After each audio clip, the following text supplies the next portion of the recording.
எல்லாருக்கும் வணக்கங்க. உங்கள் எல்லாரையும் 666 மந்த்ரா யூடியூப் சேனல் வாயிலாக மறுபடியும் சந்திப்பதில் எனக்கு ரொம்ப ரொம்ப சந்தோஷம். தொடர்ந்து நம்மளுடைய சேனல் மூலமாக ஆன்மீகம் சார்ந்த பல அரிய தகவல்களை பதிவேற்றம் செய்து கொண்டிருக்கிறோம். உங்களினுடைய மேலான ஆதரவும் நமக்கு தொடர்ந்து கிடைத்து கொண்டே இருக்குது. அந்த வகையில் இந்த வீடியோ பதிவில் நாம் பார்க்கக்கூடிய ஆன்மீக தகவல் என்ன அப்படின்னு கேட்டிங்கன்னா, வருகிற ஜனவரி 29 2025 புதன்கிழமை வரக்கூடிய தை மாத அமாவாசை திருநாளில் உங்களுடைய எண்ணமெல்லாம் எந்த விதமான தடையும் இல்லாமல் அப்படியே நிறைவேறுவதற்கு உண்டான எளிமையான தாந்திரீக பரிகாரம் என்ன அப்படிங்கிறத பார்க்கலாம். இந்த பதிவை முழுமையாக பார்த்து முடிங்க. நம்மளுடைய தொடர்ச்சியான பதிவுகள் அத்துணையுமே வரக்கூடிய தை மாத அமாவாசையை பொறுத்தே அமைகிறது. ஆனால் நிறைய அன்பர்கள் கேட்குறாங்க, இந்த தை மாத அமாவாசைக்கு ஏன் இவ்வளவு இம்பார்ட்டன்ட் நீங்கள் கொடுக்குறீங்க, அதை பற்றின பதிவுகள் நிறைய போடுறீங்க அப்படின்ட்டு. யாருமே பித்ரு தோஷத்தால் அவதிப்படக்கூடாது என்பதனால்தான் நான் இந்த தை மாத அமாவாசையை பற்றி இந்த அளவுக்கு விளக்கமாக சொல்கிறேன். தர்ப்பணம் கொடுங்கன்னு சொல்கிறேன்.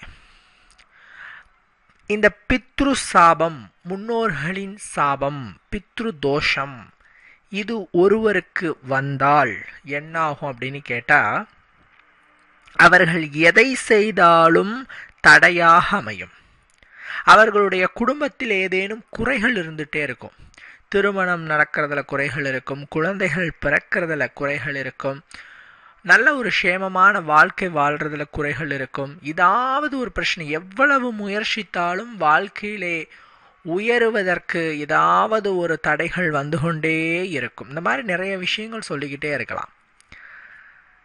இப்போ நான் ரீசெண்டாக நிறைய ஜாதகங்கள் பார்க்கும் பொழுது நிறைய பேருனுடைய ஜாதகத்திலே இந்த பித்ரு தோஷம் என்பது நான் பரவலாக பார்க்கிறேன். நிறைய பேருனுடைய ஜாதகத்தில் நான் பார்க்குறேன்.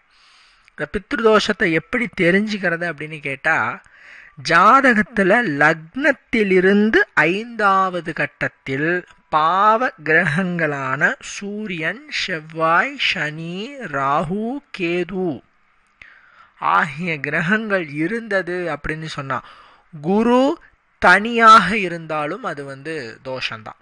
இப்படி இருந்தது அப்படின்னு சொன்னா அது குலதெய்வ சாபம், முன்னோர்களின் சாபம் அல்லது பித்ரு தோஷம் அப்படின்னு சொல்றோம். ஏங்க குலதெய்வம் முன்னோர்கள் போட்டு குழப்புறீங்க அப்படின்னு கேட்டா, முன்னோர்கள் தான் நம்மளோட குலதெய்வம். அதனால இதற்கு இவ்வளவு பெயர்கள். குலதெய்வ சாபம்னு சொல்லுவாங்க, முன்னோர்களின் சாபம்னு சொல்லுவாங்க, பித்ரு தோஷம்னு சொல்லுவாங்க, குலதெய்வ தோஷம்னு சொல்லுவாங்க. இந்த மாதிரி நிறைய பெயர்களால் அதை அழைக்கிறமே தவிர கான்செப்ட் ஒன்று தான். இந்த அஞ்சல பாவகிரகம் இருந்தால் அவர்களுக்கு இன்னும் சொல்லலாம் பூர்வ புண்ணிய தோஷம்னு சொல்லலாம். சரிங்களா? அப்படி வைத்துக்கலாம்.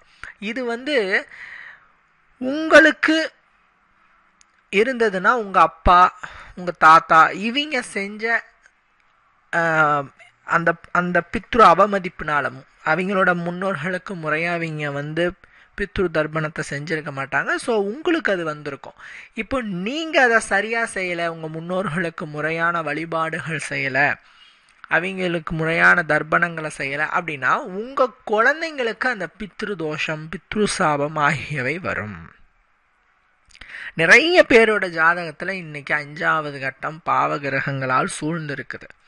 இதனால் என்ன ஆகும்னா, சந்ததி விருத்தி இல்லாமல் போகலாம். கடுமையாக இருந்ததுன்னா குருவோட பார்வையோ, சுக்கிரனோட பார்வையோ, சுபகிரகங்களுடைய பார்வையோ இல்லாமல் போயிடுச்சு அப்படின்னு சொன்னால் கண்டிப்பாலும் புத்திர தோஷம் ஏற்படலாம். இந்த புத்திர தோஷத்தினால குழந்தை பிறக்காமல் போயிடலாம், குறைபாடுள்ள குழந்தை பிறக்கலாம், அல்லது குழந்தைகள் வளர்ந்து ஆழ மரணம் அடையலாம், சந்ததியே இல்லாமல் போகலாம். இந்த அளவுக்கு இந்த பித்ரு தோஷத்துக்கு பவர் இருக்கு. சரிங்களா? அதனால பித்ருக்களினுடைய அருளினை, ஆசியினை நாம் பெற வேண்டும். அப்படி பெற்றால்தான் நம்மளுடைய வாழ்க்கை வளமாகும். எப்படிங்க பித்ருக்களினுடைய அந்த ஒரு அருளை பெறுவது அப்படின்னு கேட்டால், அவர்களுக்கு உண்டான திதியில் அவர்களுக்கு உண்டான முறையான வழிபாடுகளை செய்ய வேண்டும். அவர்களுக்கு உண்டான திதி என்னன்னா அமாவாசை திதி. முன்னோர்களுக்கு உண்டான திதி அமாவாசை திதி. அதனால தான் அன்னைக்கு வெறுமனே முன்னோர் வழிபாடு மட்டும் செய்யுங்க அப்படின்னு சொல்கிறது. இன்னமும் கிராமங்களில் அமாவாசைகளில் முன்னோர்களினுடைய படத்துக்கு கீழே படசல்கள் போட்டு கும்பிட்டு அவங்கள வேண்டிக்குவாங்க, காக்காவுக்கு சாதம் வைப்பாங்க.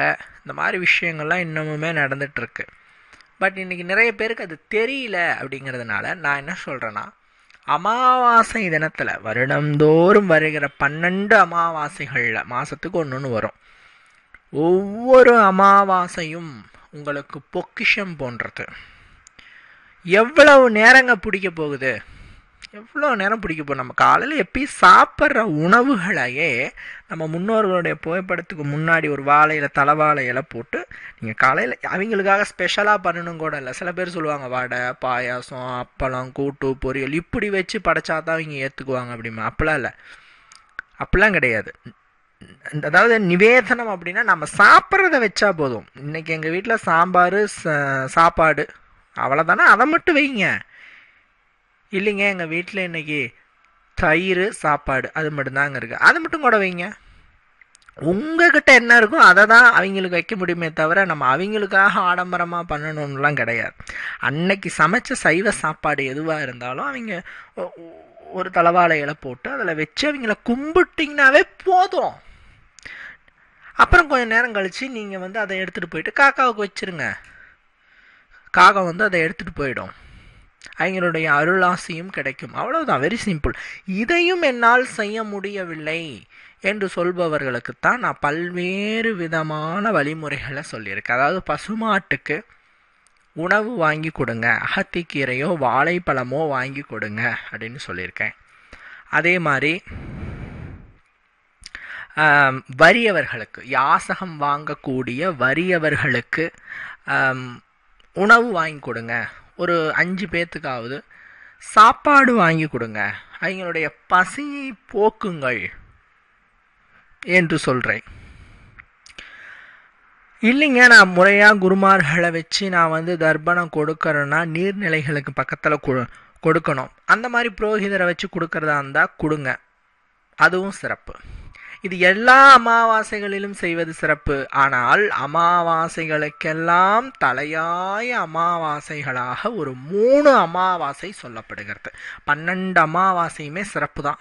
அதில் 3 அமாவாசை அனைத்திற்கும் சிறப்பு. அதில் அந்த 3 அமாவாசை எதுனா, தை அமாவாசை, ஆடி அமாவாசை, புரட்டாசி அமாவாசை. இந்த 3 அமாவாசையை அமாவாசைகளுக்கெல்லாம் தலையாய அமாவாசையாக நம்முடைய முன்னோர்கள் சொல்லியிருக்கிறாங்க. சாஸ்திரமும் அதை தான் சொல்லுது. எவர் ஒருவர் இந்த 3 அமாவாசைகளில் ஏதேனும் ஒரு அமாவாசையிலாவது முறையான பித்ரு தர்ப்பணத்தை செய்கிறார்களோ அவர்களுக்கு பித்ருதோஷம் அறவே நீங்கும். 3 அமாவாசையிலையும் செய்யணுங்கிற கூட இல்லை, ஒரு அமாவாசையில் முறையாக செஞ்சுக்கிட்டிங்கன்னா கூட போதும். ஒன்று அவங்களுக்கு படசல் போட்டு கும்பிட்றது, இல்லைன்னா இல்லாதவங்களுக்கு சாப்பாடு வாங்கி கொடுக்கறது, இல்லைன்னா பசுமாட்டுக்கு உணவு வாங்கி கொடுக்கறது. இதில் ஏதாவது ஒரு விஷயத்தை செய்துவிட்டாலே போதும், உங்களுக்கு சிறப்பான பலன்கள் கிடைத்துவிடும் என்று சாஸ்திரங்களே சொல்லப்பட்ட. அதனால தான் நான் தலையாட நான் சொல்லிகிட்டே இருக்கிறேன். தயவு செஞ்சு தை அமாவாசையில் இந்த 3 செயலில் ஏதாவது ஒன்றையாவது செஞ்சிடுங்க, ஏதாவது ஒன்றாவது செய்யுங்க அப்படின்னு சொல்கிறது. அதனால தான் பொதுவாக இந்த அமாவாசை அந்த நாளில் மாந்திரீகம் செய்வதும் பரிகாரங்களை செய்வதும் உங்களுக்கு 1000 மடங்கு பலன்களை பெற்றுத்தரும். மாந்திரீக சாஸ்திரத்தில் என்ன சொல்லுதுன்னா, சாதாரண வேலைகளில் நீங்கள் சொல்கிற மந்திரம் 100 மடங்கு பலனும், பிரம்ம முகூர்த்தத்தில் சொல்லும் மந்திரம் 1000 மடங்கு பலனும், அமாவாசை பௌர்ணமி திதிகளிலே சொல்லும் மந்திரத்துக்கு 1,00,000 மடங்கு பலனும், கிரகண வேளையில், சந்திர கிரகணம், சூரிய கிரகணம் ஆகிய கிரகண வேளையில் நீங்கள் சொல்லக்கூடிய மந்திரத்திற்கு 1,00,000 மடங்கு பலனும் கிடைக்கும் என்று சாஸ்திரம் சொல்லுகிறது.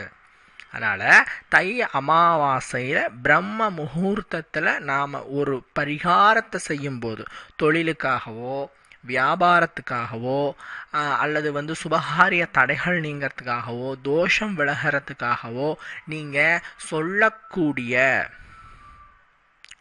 அல்லது செய்யக்கூடிய மந்திர தந்திர பரிகாரங்களுக்கு 1,00,000 மடங்கு பலன்கள், அதாவது 1000க்கும் மேற்பட்ட மடங்கு பலன்கள், 1,00,000 மடங்கு பலன்கள் உங்களுக்கு கிடைக்கும் என்று சொல்லப்படுகிறது. பொதுவா மற்ற நாட்களில் செய்யக்கூடிய தான தர்மங்களுக்கு உங்களுக்கு நார்மலான பலன்கள் என்றாலும் அமாவாசையில் செஞ்சீங்கன்னா அதனோட பலனே வேற, ரொம்ப அபரிவிதமாக இருக்கும். உடனடி பலன் என்று சொல்லுவார்கள் அல்லவா, அந்த மாதிரி. அதனால் கொஞ்சம் சிரமம் பார்க்காம இந்த தை அமாவாசையில் நான் சொல்கிற சில விஷயங்களை செஞ்சிடுங்க. ஃபஸ்ட்டு முன்னோர்களினுடைய தர்ப்பணத்தை கவனமாக செஞ்சிடுங்க.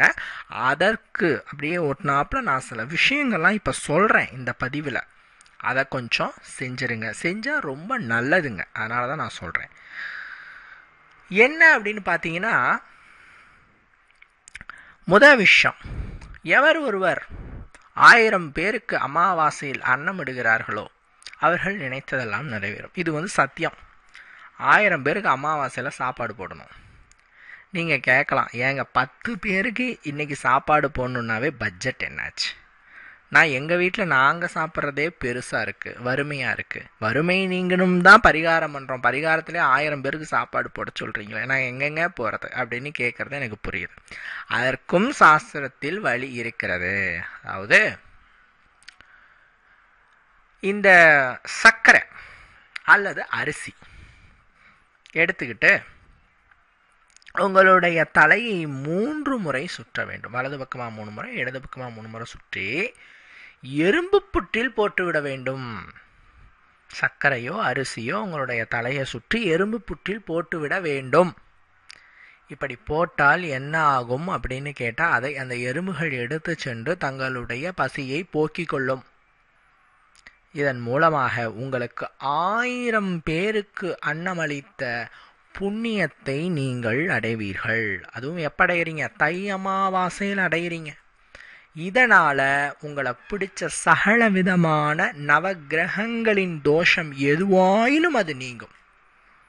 சரிங்களா? 9 கிரகங்கள்ல எந்த கிரகம் மறைமுகமாகவோ நேரடியாகவோ உங்களுக்கு தோஷம் கொண்டிருந்தால் அந்த தோஷம் முற்றிலுமாக நீங்கக்கூடிய அதிசயத்தை நீங்கள் காண்பீர்கள் என்பதிலே ஐயம் ஏதுமே கிடையாது. சரிங்களா? இதை தயவு செஞ்சிடுங்க. 2வது, இந்த தை அமாவாசை நாளில் கொஞ்சம் முயற்சி செய்து வஸ்திர தானத்தை கொடுத்து விடுங்கள். வஸ்திரம், ஏதாவது ஷொட்ரோ, ட்ரெஸ்ஸோ, கம்பளியோ, துண்டோ, வேட்டிச்சட்டையோ, சேலையோ உங்களுக்கு என்ன கைக்குண்டானதோ, சரிங்களா, அதை ஒரு 3 பேத்துக்காவது கொடுத்துருங்க. ஆண்களாகட்டும் பெண்களாகட்டும் யாருக்குனாலும் கொடுத்துருங்க. ஏன்னா அமாவாசை நாளில் செய்யக்கூடிய அன்னதானமும் வஸ்திரதானமும் நம்மளுடைய குடும்பத்தை 7 தலைமுறைக்கு எந்தவித பாதிப்பும் இல்லாமல் காக்கும், கவசம் போல காக்கும். அதனால் இதை கொஞ்சம் சிரமம் பார்க்காம செஞ்சிடுங்க அப்படின்னு நம்ம சொல்கிறோம். சரிங்க, எல்லாம் சரி. நாங்கள் நினைச்சது நிறைவேறணும் இந்த வருஷத்தில். இந்த வருஷங்கிறத விட ஒரு 30 நாள் 20 நாளுக்குள்ளே நாங்கள் நினைச்சது நிறைவேறணும். அதுக்கு என்ன செய்யலாம் அப்படின்னு பார்த்தீங்கன்னா, அதுக்கு நான் ஒரு தாந்திரீக பரிகாரம் சொல்லித்தரேன். பொதுவாக அமாவாசை நாட்களில் சில பொருட்களை தானம் கொடுக்கறது விசேஷம்னு சொல்லப்படுது. நான் முன்னாடி சொன்ன மாதிரி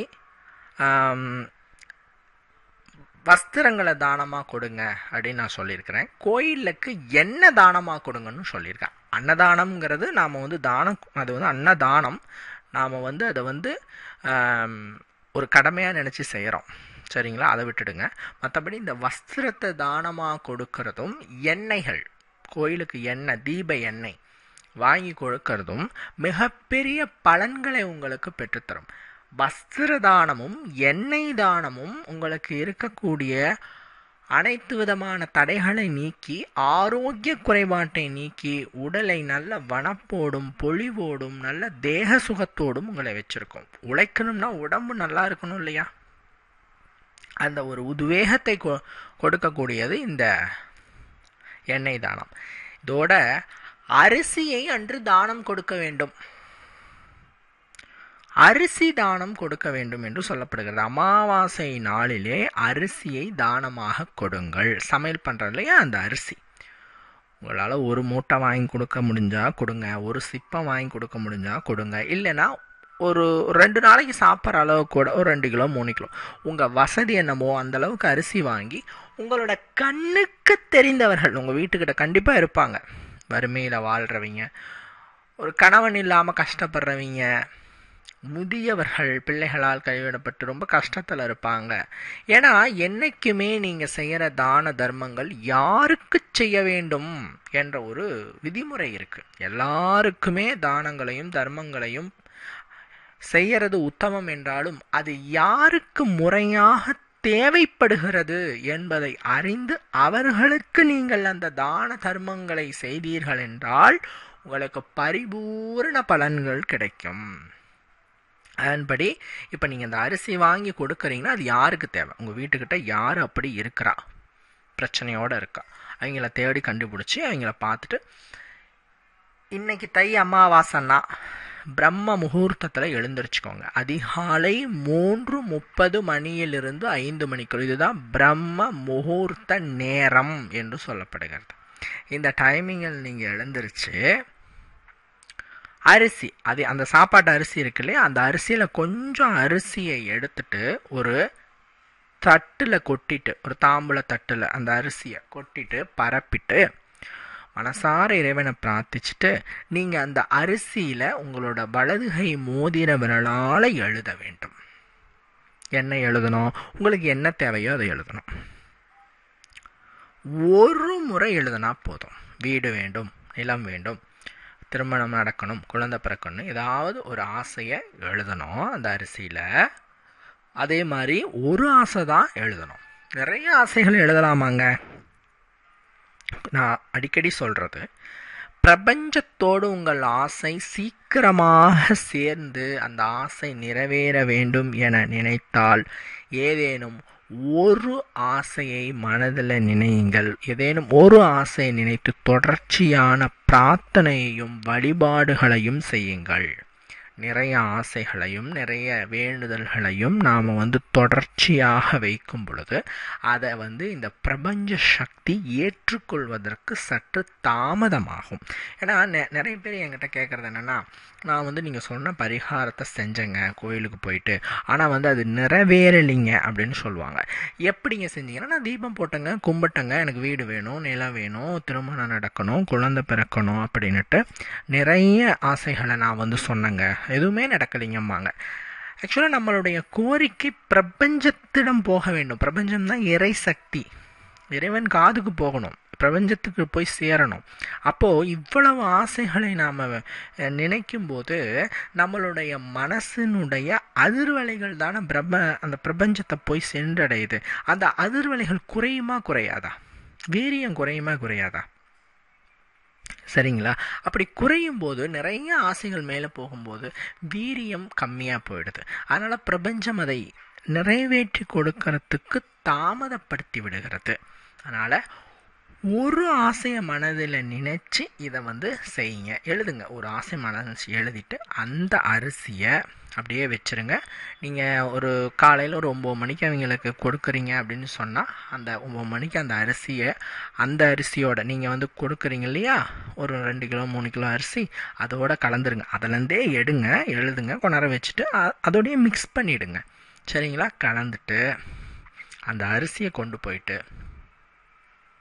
நீங்கள் யாருக்கு கொடுக்கணும்னு விரும்புகிறீங்களோ அவங்களுக்கு கொடுத்துட்டு, அவங்க பெரியவங்களாக இருந்தால், வயசானவங்களாக இருந்தால் அவங்கக்கிட்ட ஆசீர்வாதமும் வாங்கிக்கோங்க. வயசில் குறைவானவங்களாக இருந்தாங்க அப்படின்னு சொன்னால் அவங்க மனம் குளிருவதே உங்களுக்கு போதும். அதுவே ஒரு பெரிய ஆசீர்வாதம் தான். இப்படி நீங்கள் அமாவாசையில் இந்த மாதிரி அரிசியில் எழுதி அந்த அரிசியை நீங்கள் கொண்டு போயிட்டு மக்களுக்கு, ஏழை வறுமையில் இருக்கிற மக்களுக்கு நீங்கள் கொடுக்கும் பொழுது உங்களுடைய ஆசைகள், கோரிக்கைகள் என்ன நினைச்சு அதை செஞ்சீங்களோ அது நிச்சயமாக நிறைவேறும் அப்படிங்கிறதுல எந்த விதமான ஐயமும் இல்லை. இது பேர் பார்த்தீங்கன்னா அரிசி தாந்திரீகம் அப்படின்ட்டு இதனுடைய பெயர். அமாவாசையில் அரிசியை தானமாக கொடுப்பவர்கள் யாராக இருந்தாலும் மிக பெரிய அளவிலே வெற்றி மேல் வெற்றியினை பெறுவார்கள் என்பதிலே ஐயம் ஏதுமே கிடையாது. சரிங்களா? இது மிக மிக முக்கியமான ஒரு பாயிண்ட். அதே மாதிரி அமாவாசை நாளில் ஏதேனும் ஒரு சிவாலயம் போயிட்டு, இது ஆலயத்தில் தான் செய்யணும், ஏதேனும் ஒரு சிவாலயம் போயிட்டு அங்கே அமர்ந்துட்டு ஒரு 108 முறை சிவநாமத்தை சொல்லுங்க. ஓம் நம சிவாய, ஓம் நம சிவாய, ஓம் நம சிவாயன்னு சொல்லுங்க. இல்லைன்னா பெருமாள் ஆலயம் போயிட்டு அங்கே அமர்ந்துட்டு ஒரு 108 முறை ராமநாமத்தையோ கிருஷ்ண நாமத்தையோ சொல்லுங்க. ராம் ராம் ராம் ராம்னு சொல்லலாம், கிருஷ்ணா கிருஷ்ணா கிருஷ்ணா கிருஷ்ணான்னு சொல்லலாம். இப்படி சொன்னீர்கள் என்று சொன்னால், அன்னைக்கு அமாவாசை நாளில் சொன்னீங்கன்னா, ஒரு முறை நமசிவாய மந்திரம் சொன்னால் அது 1,00,000 முறை சொன்னதற்கு சமம். அதுவும் இந்த தை அமாவாசையில் சொன்னால் உங்களுக்கு 1,00,000 முறை அந்த ஓம் நம சிவாய மந்திரத்தை சொல்லுவதற்கு சமம். சரிங்களா? அதே மாதிரி நீங்கள் ஒரு முறை கோவிந்த நாமத்தையோ ராமநாமத்தையோ கிருஷ்ணநாமத்தையோ சொன்னால் 1000 முறை விஷ்ணு சகஸ்ரநாமம் பாராயணம் செய்வதற்கு சமமான பலன்களை உங்களுக்கு பெற்றுத்தரும் அப்படின்னு சொல்லப்படுது.